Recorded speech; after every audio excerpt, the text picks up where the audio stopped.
unzählige Male zerstört, unzählige Male wiederbelebt. Die Fleischwerdung von Zorn und Hass. Sein Verlangen, wieder zurückzukehren, macht ihn rasend. Wenn es ihm gelingt, wird die Tragödie vor 100 Jahren harmlos wirken. Dämonenbestie Ganon. Leute, können wir ein bisschen Titanenpower gebrauchen? Dies ist der Bogen des Lichts, der das Böse vertreiben kann. Ich vertraue ihn dir an. Ich weiß nicht, wie viel deiner Kraft und deiner Erinnerungen du wiedererlangt hast.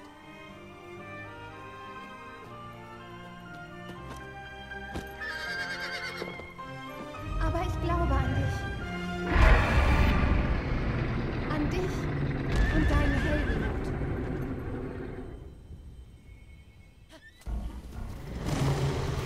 So wieder langt habe ich eigentlich alles.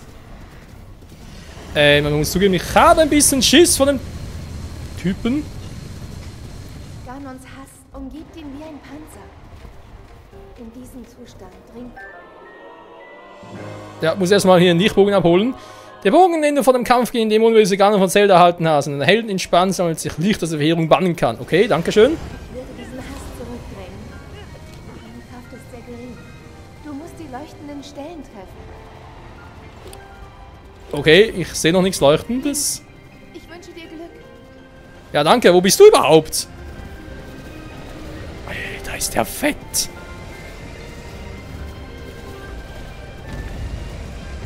Bringt mal relativ wenig. Schieß auf die leuchtenden Stellen. Falscher Bogen.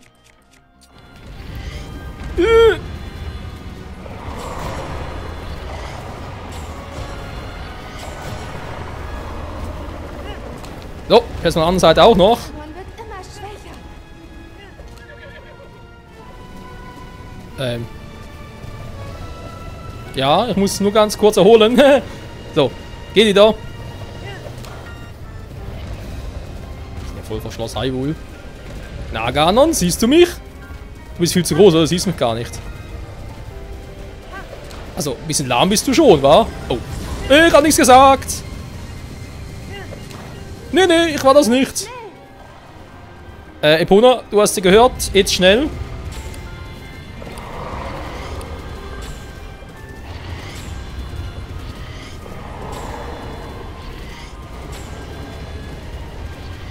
Toll, auf den Pferden treffe ich gar nicht. Hä?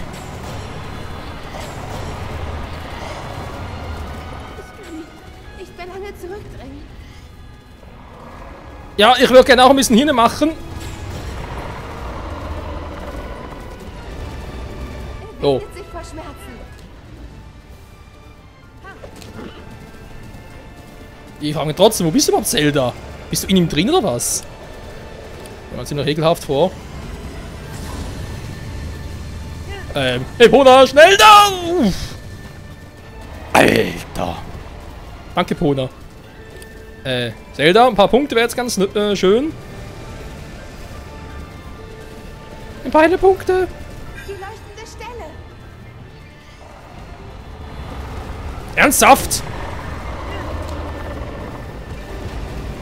Nur noch ein bisschen. Dann haben wir ihn. Jetzt kann der Blumenvollmond. Zelda ist keine gute Idee. Link, sieh nur.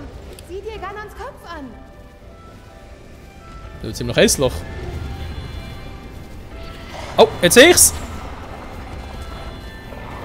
Das ist Ganons tiefstes Wesen. Link, jetzt liegt alles an dir. Wenn der scheiß Baum nicht im Weg wäre.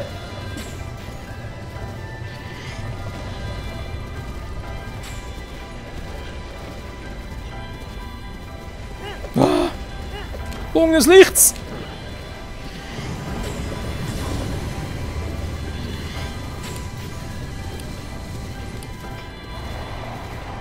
Oh, Ganon, wie kann man nur so fett und so hässlich sein?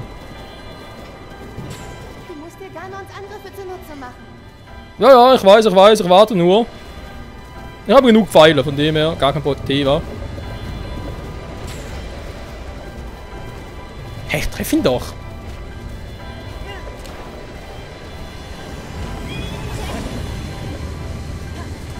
Punne, ich will langsam abhauen! Boah. Ich weiß, Punne hat Bäume im Weg, aber wir haben andere Sachen als Bäume. Jetzt nehmen wir das Auge ein.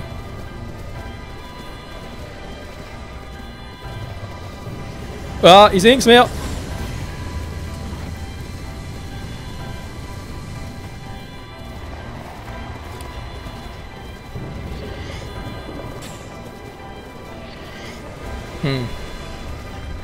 Daruks Schirm ist jetzt einsatzbereit. Danke, Daruk.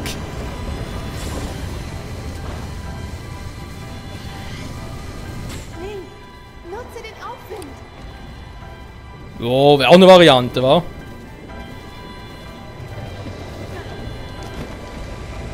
Link, jetzt tu es.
Ich habe alles miterlebt. Von Anfang an. Dein Schicksal. Dein Leiden. Dein Kampf. Und deshalb hatte ich Vertrauen. Ich war mir ganz sicher, du würdest die Verheerung Ganon zurückschlagen. Link, Held von Hyrule. Vielen Dank für alles. Erinnerst du dich? Weißt du noch, wer ich bin?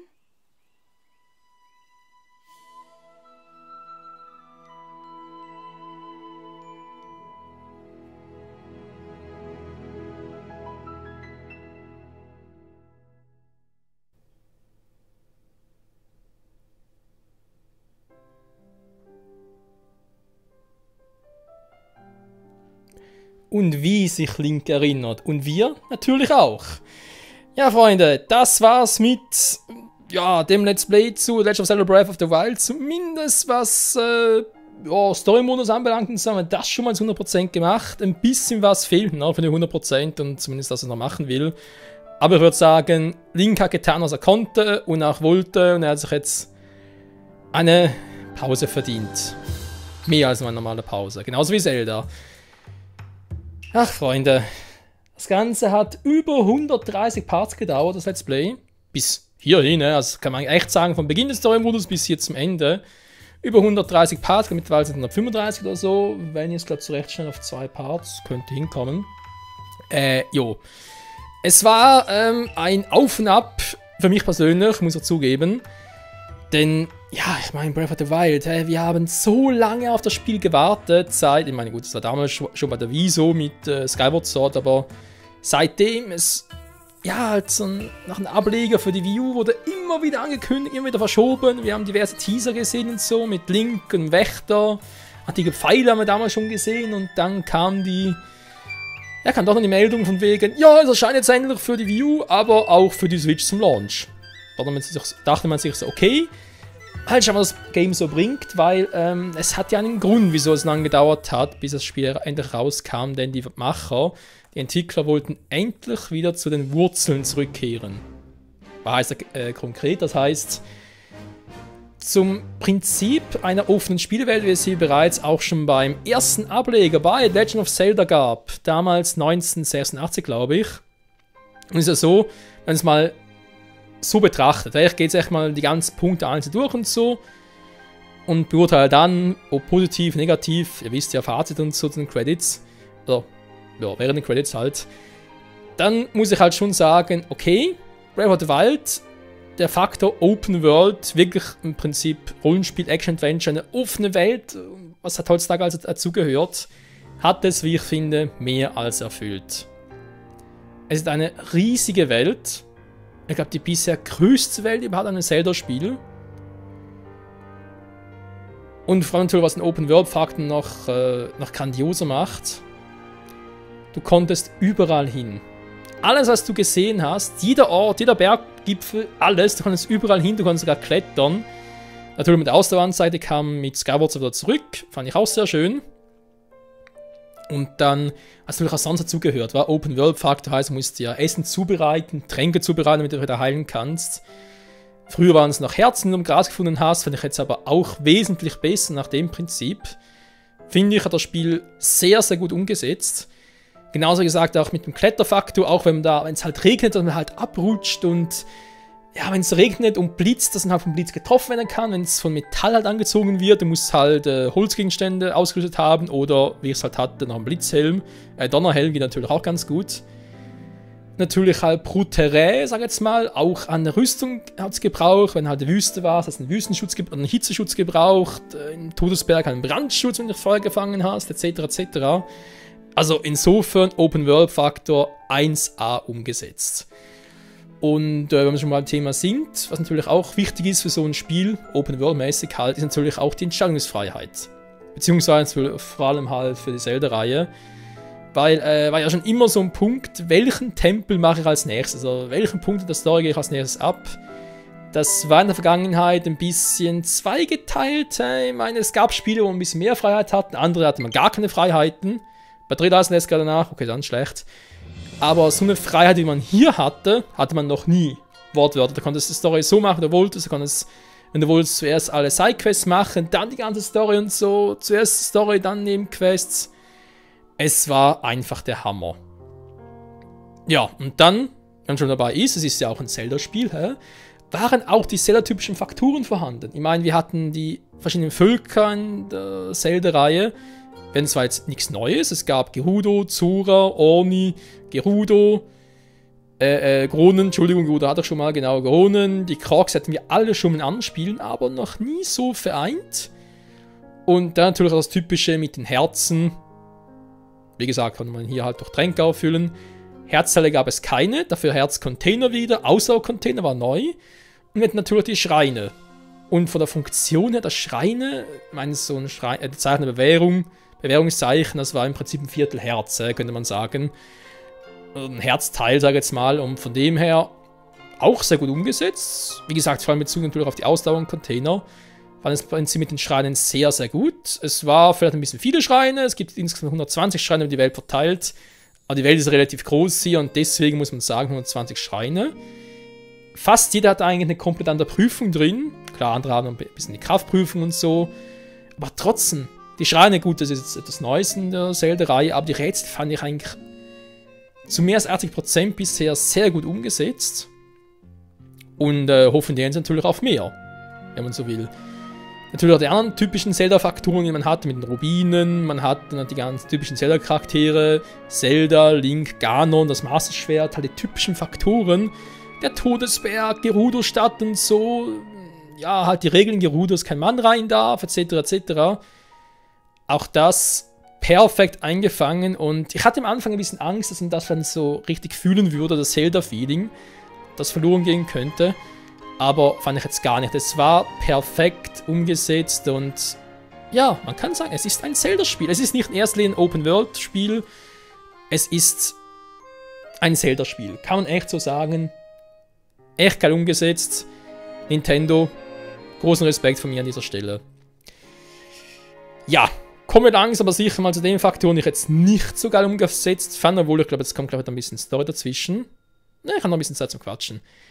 Wir hatten, wie bereits erwähnt, Schreine, dementsprechend Sammelfaktor, 200%. Damit auch die Krogsamen. Ich habe nichts gegen die Krogsamen, auch nicht dagegen, wie man die überhaupt aktivieren könnte und wofür man die einsetzt, mit Marunus und so, überhaupt nicht. Aber die Anzahl. Leute, es gibt 900 Krogsamen insgesamt im Spiel. Du brauchst alle für einen 100% Abschluss. Der Witz an der Sache ist, du kannst bei Marunus insgesamt nur 441 Samen eintauschen. Mehr geht nicht. Das heißt, mehr als die Hälfte sammelst du nur für den 100% Faktor. Das ist doof umgesetzt. Ich glaube, das haben die Entwickler auch gemerkt, weil es ja mit dem DLC mittlerweile, mit dem ersten DLC erschienen ist, gab es ja auch noch eine Prüfung, eine Heldenprüfung wegen Masterschwert, okay, aber es gab ja auch neue Masken, Ausrüstungen. Und es gab eine Krog-Maske. Und die Krog-Maske, mit der kann man ja eben die Krog besser aufspüren. Und insofern, ja, immerhin da noch ein bisschen gerettet, sage ich jetzt mal, weil es so noch ein bisschen einfacher ist, auch angenehmer vor allem. Einfach nicht unbedingt, aber vor allem angenehmer. Und wenn wir schon beim Thema sind, wo wir gerade König Ruam und Zelda sehen, was ja auch neu ist, Sprachausgabe. Ey, wie geil war das, Ende, eine Sprachausgabe zu haben. Wie ich finde, alle Stimmen perfekt umgesetzt, wirklich alle. Aber es keine gefunden, die ich irgendwie doof fand im Deutschen. Aber warum hat Ganon keine gekriegt? Ich meine, sorry. Wie wichtig ist Ganon für die Story? Sehr wichtig. Sehr, sehr wichtig. Und es gibt noch einen Punkt, den ich gerne noch erläutern würde. Nämlich ein Faktor, den ich jetzt bei diesem Spiel nicht so gut fand. Eher ein bisschen schlechter. Und deswegen Breath of the Wild für mich zwar ein geiles Zelda ist, also man immer wieder spielen kann, aber eben nicht das Beste für mich. So, kommen wir unter Abschluss. Ja.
Das war's jetzt, der große Abspann.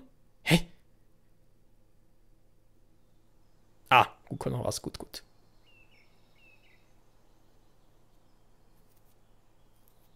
Heute geht es weiter zum Dorf der Soras. Baruta bewegt sich nicht mehr. Ich muss herausfinden, warum. Der Pegel des Stausees macht mir auch Sorgen. Und abgesehen davon wollte Mifas Vater uns sehen. Wir sollten noch einmal mit ihm über seine Tochter sprechen. Die Verheerung haben wir zwar abgewendet, aber es gibt noch so viel zu tun. Und einige traurige Erinnerungen werden bestehen bleiben. Eines steht fest. Die Einwohner dieses Reiches sind stark. Sie können ein Hyrule aufbauen, das schöner ist als jemals zuvor. Und deshalb muss ich tun, was ich kann. Ich möchte meinen Beitrag leisten. Komm, lass uns gehen.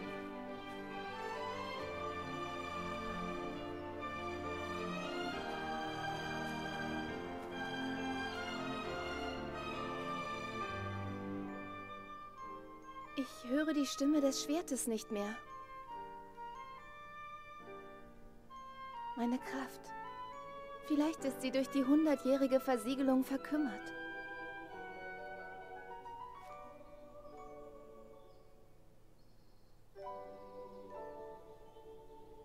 Aber was soll's?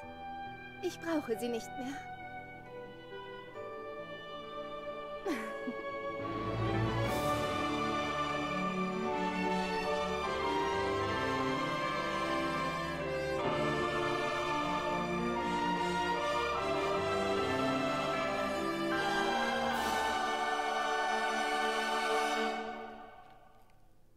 Wie geil!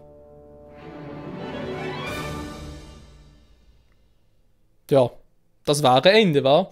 Ich glaube, die Szene hier sieht man echt nur, wenn man also ich glaube, die Szene mit den Geistern und König Rohan sieht man nur, wenn man alle 4 Recken befreit. Und ich glaube, die Szene sieht man nur, wenn man alle 13 Erinnerungen hat. Sonst nicht. Wie jetzt kann ich ja fortsetzen? Verarschen? Schaut Hyrule Plus. Okay, soll ich das jetzt aktivieren? Ich meine, wir schauen mal ganz kurz. Wie bereits erwähnt, ich will noch ein paar Dinge loswerden. Ein lachendes Zelda am Schluss noch. Wo war Epona? Jetzt war Epona weg. Was ist das für eine Scheiße? Jetzt frage ich mich gerade wegen der Stimme des Schwertes. Was passiert eigentlich, wenn ich alle 13 Erinnerungen habe, aber das Master Schwert nicht dabei? Weil dann habe ich es nicht auf dem Rücken.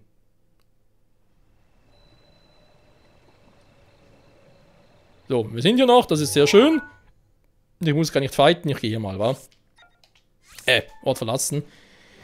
Kann auch ein bisschen quatschen und so. Und ja, Link und Zelda haben sich ihre Pause mehr als verdient. Nach über 100 Jahren, vor allem Zelda. Ich meine, hallo, der muss ja 100 Jahre lang mit Ganon aushalten. Also insofern. Ja, Ganon, wenn wir schon mal beim Thema sind. Wieso hat der Arsch keine Stimme gehabt? Ich weiß, ich hatte mal einen Kommentar, beziehungsweise ein Interview gelesen von, ich glaube sogar, es war von, scheiße, weiß ich schon wieder. Der Macher der Zelda-Reihe selbst, Mist, was genannt? Wie viel sind jetzt da? 3? Ernsthaft? Egal. Ich habe gesagt, ich erinnere mich an den Namen. Jetzt sind natürlich die alle da, ja, leck mich am Arsch. Ich erinnere mich an den Namen nicht mehr, ist ja eigentlich auch egal, wenn wir ehrlich sind, wa? Master-Schwert activated. Jedenfalls gibt es da irgendwie so eine Aussage, dass man absichtlich Ganon keine Stimme gegeben hat. Und zwar aus dem Grund, man höre und staune. Weil man sonst ja noch etwas zu Ganons Hintergrundstory preisgeben müsste. Damit er mehr Tiefe erlangt. Also, ich weiß nicht, wie ihr das seht, Leute, aber ich bin da ein bisschen anderer Meinung.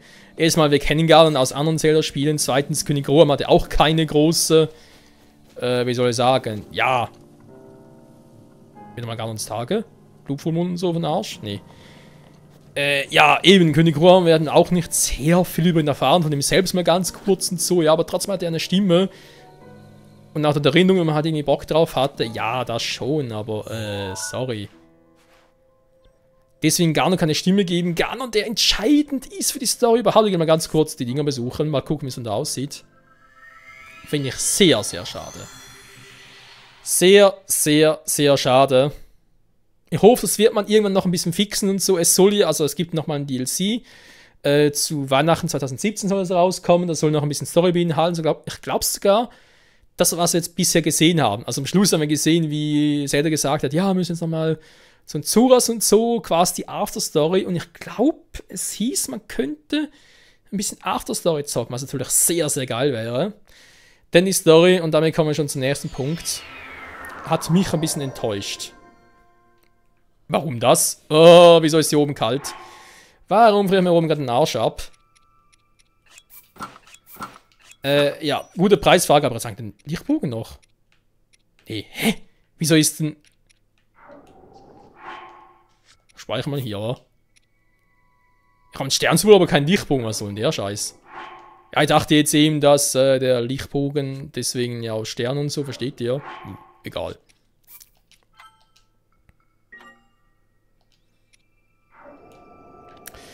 Die Story. Wo soll ich da bloß anfangen, wie sie da eigentlich hier war? Medo. Ist hier Rivali? Ne, sehe ich nicht. Schade. Übrigens, der Angriff da.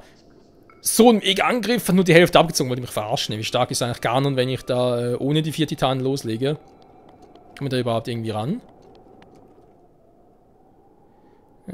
So gefällt er sich hin zu nähern. Ach so, deswegen geht's nicht, wa? Wieder weggebracht. Ja, Story, ich gehe mal der Reihenfolge nach, so wie ich die Story eigentlich für mich erlebt und erhofft hatte. Nach dem Trailer. Nach dem letzten Trailer vor Release. Alter, was haben wir da nicht erlebt? Ich bin noch relativ weit oben. Kann ich jetzt zum Schloss segeln? Können wir mal versuchen, wa? Welcher Titan ist eigentlich jetzt am nächsten? Da haben wir und dann da. Scheiße. Ich versuch's mal, vielleicht kann er zum Schloss segeln.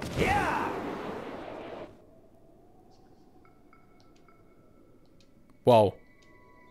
Das geht nicht, aber das Spiel verarscht mich gerade. Der Trailer. Episch wie sonst was. Wir haben diverse Szenen erlebt, die einfach nur mega waren. Alleine schon, dass die Charaktere mit quatschen konnten, eben halt. Der verarscht mich doch hier! Der verarscht mich doch Strich und Faden. Ja, wir haben viel, also von der Geschichte, wir haben ein bisschen hier und da wieder einen Ausschnitt und so, man kann sich richtig zuweisen. Da kein Buch von uns, sehr schön.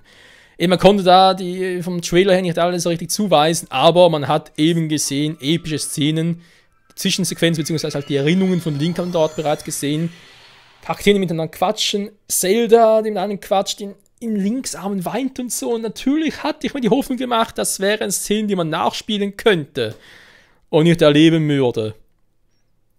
Erinnerungen. Natürlich waren die Erinnerungen spannend, sie waren schön, sie waren intuitiv, also sprich einmalig, zum ersten Mal. Intuitiv, nee. Egal. Sie waren so gesehen zum ersten Mal dabei und so, aber ja, die waren auch schon lange nicht mehr. Das war halt eben, so weit betrachtet, war es ja schon geil alles, aber warum hat man davon so wenig so gut umgesetzten Spiel? Denn das Spiel hat für meinen Geschmack keinen Überraschungsfaktor, was, wie ich finde, für ein Rollenspiel und Action-Adventure sehr, sehr wichtig ist. Die Spiele müssen mich packen. Sie müssen unerwartete Wendungen im Spielverlauf haben. Alles, es muss einfach irgendwie eine fesselnde Geschichte sein. Und das ist meiner Ansicht nach Breath of the Wild nicht. Du weißt nach dem Prolog, Ganon ist der Erzfeind, du musst ihn platt machen, er war im Schloss von Hyrule mit Zelda, okay. Dann wird er von König Ruam auferlegt, ja, du kannst noch zu Impa gehen und so, der hat noch ein paar Tipps für dich, ja, okay. Bis dahin, relativ spannend, gebe ich zu. Dann, wie geht's dann weiter? Ja, eben. Die Erinnerungen. Keine richtige Szene. Ja, ich weiß, Patrilla ist jetzt nach, bin gleich fertig. Keine richtige Szene, die man nachspielen kann, man muss sie erleben, keine Interaktion möglich, ja, schön. Zelda ist eben erst am Schluss, man kann mit die auch nicht interagieren oder kämpfen, wie es noch bei Twilight Princess oder anderen Spielen war. Geht da auch nicht. Ganz kurz umziehen, wenn er zum anderen Titan will. Ganon haben wir bereits erzählt, selber keine Sprachausgabe. Ich habe ihn zwar ein bisschen doof angestellt, ich weiß, aber ich glaube, er war sogar schwächer als als seine Flüche, sag ich jetzt mal. Und am Schluss, ganz ehrlich, hat er nichts gemacht. Er hat seinen Laserstrahl, der sah megamäßig aus und so, aber schwierigkeitsgradmäßig, ja, nachher noch zielen. Sie hat dann so am Schluss einen Tipp gegeben, ich soll hochfliegen. Ja gut, da war ich jetzt zu doof, um das selber zu kapieren. Da war jetzt mein Fehler, okay. Trotzdem Ganon eigentlich zu einfach. Aber man muss natürlich so machen, weil man muss dem Spiel die Möglichkeit geben, dass er zu Beginn weg nach dem Prolog zu Ganon geht. Und ja, der muss den so machen. Ich meine, Ganon hat es bei mir relativ viel ausgehalten, vor allem auch in der ersten Form. Ich bezweifle, dass es nachher, wenn man da halt echt nach dem Plateau direkt hingehen würde, es auch so wäre. Weil, sorry, das wäre ja, boah, den kriegst du ja nie down. Vor allem, dass er keinen Titan zu unterstützen, das heißt, er hat eigentlich seine volle KP. Und, ich glaube eben ein bisschen, das ist das Problem am Spiel. Man hat sich halt echt auf den Open-World-Faktor, ich sage jetzt nicht beschränkt, sondern halt fokussiert. Was ja auch cool war und so, aber dafür halt, was storymäßig halt echt betrifft, so Überraschungsmomente, der Epic-Faktor, die Überraschungsmomente, die man sie aus früheren Zelda kannte, aus Ocarina of Time, Twilight Princess, The Wind Waker. sogar Link to the Past, etc., etc., das war einfach hier nicht vorhanden. Die Titanen abklappern, die waren auch alle etwa gleich aufgebaut, die gleichen Missionen, Leitstein finden, Fluch besiegen, fertig. Abgesehen davon waren die Titanen, wie ich finde, relativ einfach, bis auf den ersten, aber ich glaube, ich weiß auch nicht, vielleicht ist der prinzipiell der schwerste.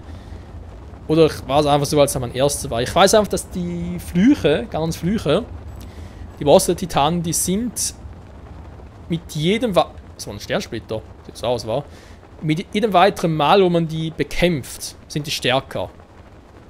Ich glaube sogar der Donnerfluch wäre eigentlich der stärkste, wenn man ihn zuletzt machen würde. Bei mir wäre dementsprechend halt Ganons Windfluch bei Rivali wäre das stärkste gewesen. Aber ich habe ja einen antiken Pfeil gehabt, das Marschwert, deswegen war es nicht so ein Problem. Das war eigentlich im Prinzip cool, dass die mit jedem weiteren Mal, wo man einen besiegt, dass sie dann schwerer werden. Kann man durchaus so sagen, finde ich auch durchaus gut gemacht. Aber ja, überall der gleiche Fluch, es gab nichts Besonderes. All die Recken waren bereits tot, keiner hat überlebt irgendwie. Und ja, man konnte ihn nicht wieder wecken und so. Und ja, eben, alles durchschaubar. Sobald du einen Titan gemacht hast, eine Erinnerung gemacht hast, war vorbei. Du wusstest alles, wie abläuft. Der Rest der Story war, muss ich leider eben als langjähriger Zelda-Fan sagen, langweilig. Echt ein bisschen langweilig. Keine Überraschung. Ich glaube, das hat, also man hat sich ein bisschen an, kann man natürlich gerne korrigieren und so, aber ich glaube, man hat sich ein bisschen an Majora's Mask orientiert, weil Majora's Mask hat ja auch einen ähnlichen Aufbau. Viele Freiheiten. Nur, in Anführungszeichen, nur 4 Tempel. Gleich sind noch die Schreine dazugekommen, gab es doch nicht. Man hat auch nur 4 Tempel, es war jeweils ein Gigant. Und der Ablauf der Story bis zum Schluss hin war auch relativ vorhersehbar. Dass es Horky nicht der eigentliche Endboss war und so. Hier war klar, Ganon ist der Endschurke. Ich hätte eine Wiederauferstehung zu... kurz umziehen. Eine Wiedererweckung von Ganondorf. Man hatte gesehen, dass er da rote Haare hat und so. Wir haben ihn quasi zu früh gestört in seinem Kokon. Hat noch ein bisschen länger sich regenerieren wollen. Ich glaube, da gibt es sogar schon offizielle Berichte darüber, dass es so ist.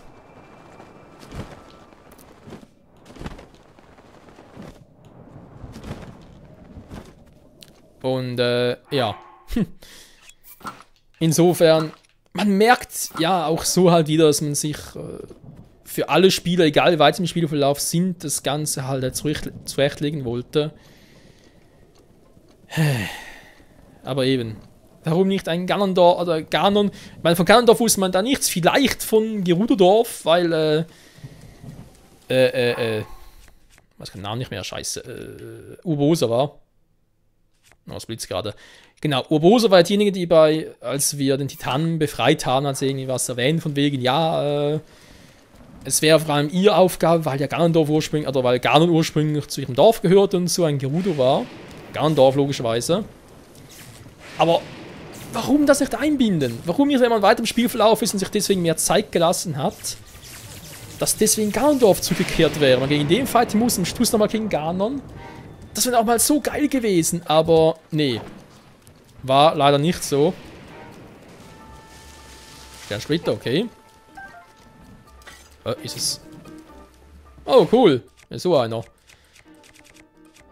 Mal ganz kurz platt nach den Kumpel. Ich hab zwar noch ein paar Zweihänder, aber jetzt kann man langsam das rechte Schwert gebrauchen.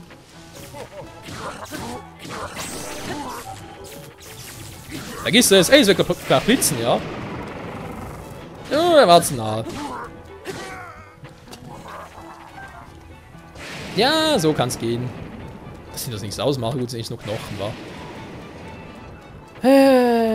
Ja. Und schon mal im Thema noch sind Gegner, aber gar noch erwähnt war. Ich meine, es gab Hinoxe, die waren, glaube ich, neu.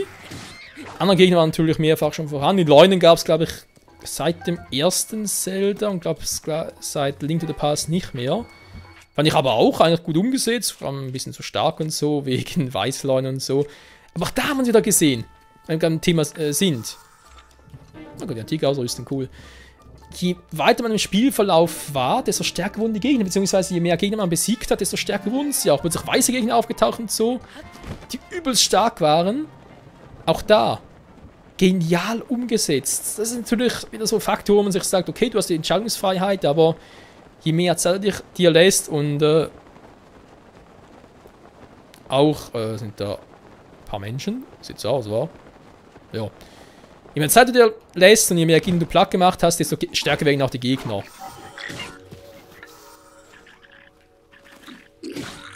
Und das gehört, wie ich finde, dazu. Eben auch schade, dass man das nicht in die Hauptstory umgesetzt hat.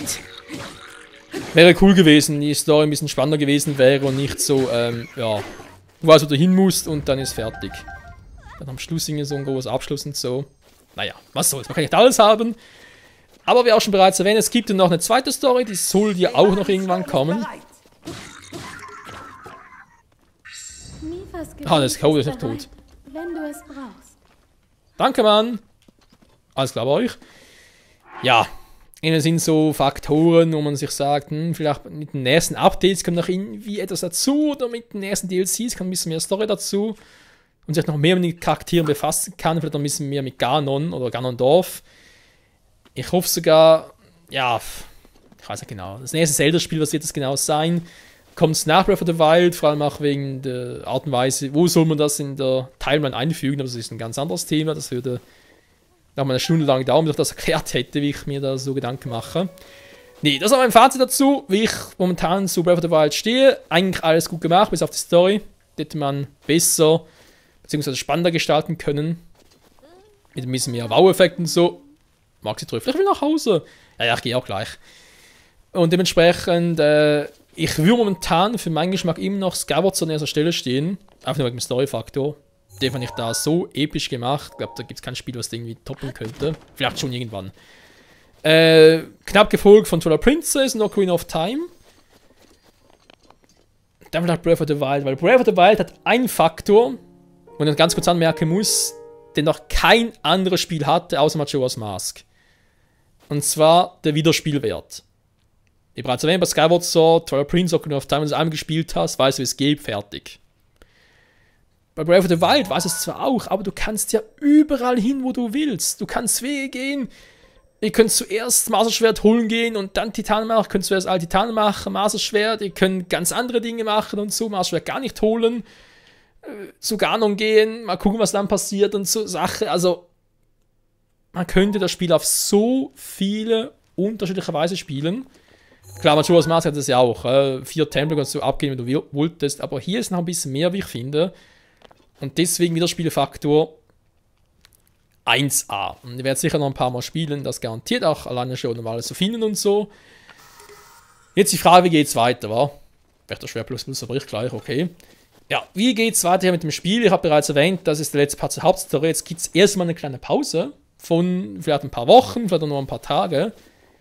Weil ich will noch andere Spiele starten. Das zum einen, zum anderen ist jetzt die Frage, wie geht's weiter? Wie bereits erwähnt, ich will 100% haben. Das heißt, 100% zunächst einmal die restlichen Schreine machen. Wir haben ja, sind das irgendwo hier, wie viel ich habe? Ich habe natürlich nicht irgendwo einen Zwischenschritt oder so etwas. Ne, wir haben es im Pausenscreen gesehen, wir haben 81 Schreine gemacht, das heißt, es fehlen noch 39. Die werde ich in den ersten Folgen zuerst angehen, für die 100%. Danach würde ich gerne mit dem DLC starten. Also mit dem DLC vor allem, das heißt, die waren es nicht, war. Die Prüfung des Schwertes soll ich glaube ich zuerst machen, nach den Schreinen. Dann die ganzen anderen Ex-Dinger. Und dann auch mal gucken, wegen Geld und so. Ich meine, das eigene Haus fehlt noch, die letzte Fee fehlt noch. Ich will vor allem noch ein Heldengewand für Link haben, von mir aus auf Skyward Sword. Oder Twilight Princess, eins von beiden. Ich hätte glaube sogar das Majora's Mask, aber ja, muss er auch erst noch in Touren fahren und so mit den Link-Amiibos. Hat bisher nicht so gut geklappt. Aber ja, da will ich also machen. Ich werde das Spiel rumstellen auf Master Mode, das auch noch. Und ja, wenn halt alle Schreine gemacht sind, alle Ex-Dinger, also alle Ex-Quests, meine ich jetzt natürlich, das Schwert gestärkt wurde, ich die Rüstung, Heldenrüstung habe aus irgendeinem Teil. Das komplette Set, was fehlt dann noch? Wir eigentlich noch alle Hauptgegner platt machen, das heißt, ich alle Lionel. Und alle unterschiedlichen Sorten, war. Ich glaube, der Goldene fehlt noch, da gibt es erst im Master-Modus. Hinoxe fehlen noch ein paar, ich glaube, die Ivarox fehlen auch noch ein paar und so. Da müssen wir, glaube ich, sogar von Moldoras, genau, in der Wüste fehlen auch noch ein paar. Weil wir kriegen von, wie ist der Typ schon wieder? Der mit dem Monsterladen. Kilton. Von Kilton kriegen wir für jede Monster, die er endgültig platt gemacht, also sprich, wenn wir alle Lionels platt machen. Ich glaube, außer dem Schloss Halber, die spawnen immer wieder nach. Für alle Lionels würden wir irgendwie Lionel-Orden kriegen. Orden, ja. Und ich würde gerne noch alle Orden sammeln. Ja, mal schauen. Dementsprechend natürlich auch Side-Quests. Muss ich mal gucken, ob wir alle machen, weil es sind schon relativ viele. Und ich glaube, vielleicht kann man sogar die einen oder anderen gar nicht mehr machen. Zum Beispiel mit den Waffen da. Wenn ich gar keinen Schrein mehr habe zu machen, wegen Wächterwaffe Plus zum Beispiel, nur noch Plus finden und so, ist ein bisschen scheiße. Und ja, deswegen mal gucken, was wir alles noch machen, 100%, Krocksamen alle finden, wobei ich mache es so, ich werde halt alle unterschiedlichen Typen zeigen, die es gibt. Das heißt, ich glaube, bei Krocksamen gibt es irgendwie, 7 bis 10 unterschiedliche Typen mit Krocksamen. Und die sind alle nach dem gleichen Muster aufgebaut und so, zum Beispiel irgendwie einer einen Felsen aufheben muss, der andere ist irgendwie Felskreis und einen Felsen ergänzen muss und so weiter und so fort. Das reicht man alle Typen zeigen, aber die Krocksamen selbst sind alle Offscreen-Sammler. Weil, ja, 900 bei allen ist lange, ich weiß, aber bei 100% Abschlussquote muss es leider sein.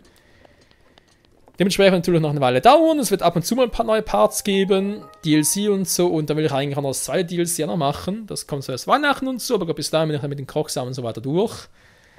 Dann kommt das noch hier, und wenn ich das alles gemacht habe, nochmal zu Ganon gehen, Master Mode mit Skyward Sword Link und so.